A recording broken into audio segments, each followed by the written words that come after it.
This is my disc destroyer.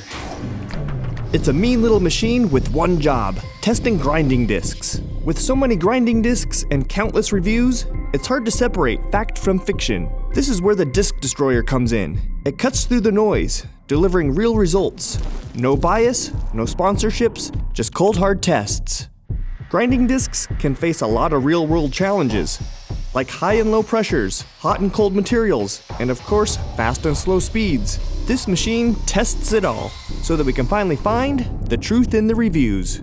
Today I am testing the Norton Blaze Type 27 flap disc, coming in at $11. This is at the higher end of premium discs. Across the web, this disc drew a mixed bag of opinions. Some reviewers praised this disc, like this one, saying Norton is the top. And this reviewer who rated the disc 5 stars. Critics, however, feel differently. This reviewer said that it wore too quickly, while another said that the disc did not meet their requirements and even came apart. So which reviews hold up and which reviews fall apart? Let's test them to find out. Let me break this down for you. Each disc will be grinding this test bar to see how much it can remove within 20 minutes time. This will chart out its story and tell us exactly how this disc behaves based on how much material it removes at any given point. But if the disc stops effectively grinding the bar, or just straight up disintegrates, the test is over. Let's begin. I started by simulating light pressure grinding using a 4-pound weight, which is about the same weight as a grinder. Right away this disc was showing some promise, but just after 10 minutes, the disc lost its cutting effectiveness. When I took a closer look at the coupon, I observed over 11.5 inches of material had been removed. Not too bad, but could be better considering the price of this disc. These results are beginning to align with the more positive reviews, but I think it could do even better. So I decided to add a heat variable. After all, this disc is the Norton Blaze. This will simulate grinding on a hot weld. So I heated up the first few inches of the coupon and began the next experiment.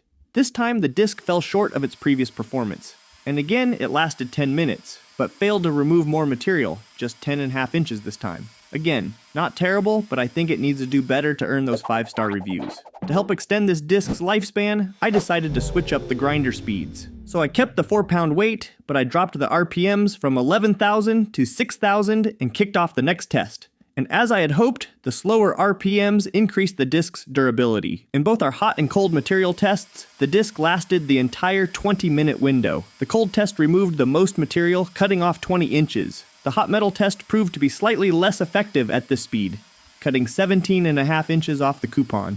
Taking a look at the disc after the tests, it looks pretty worn.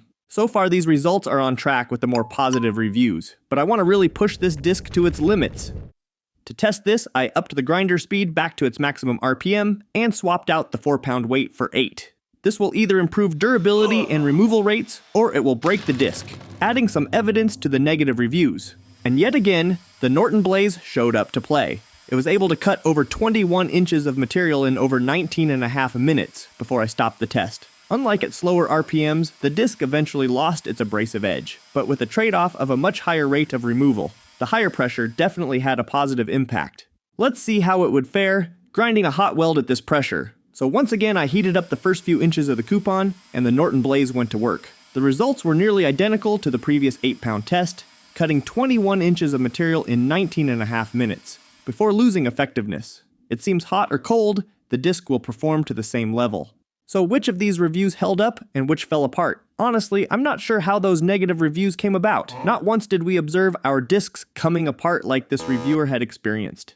And this negative reviewer likely used low pressure at a high RPM, finding 10 minutes unworthy at this price.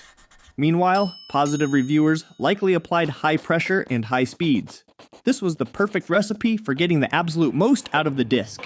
If you'd like to see the data I've collected for this disc, as well as the other discs in these tests, I've posted them at the Fireball forum, linked in the description.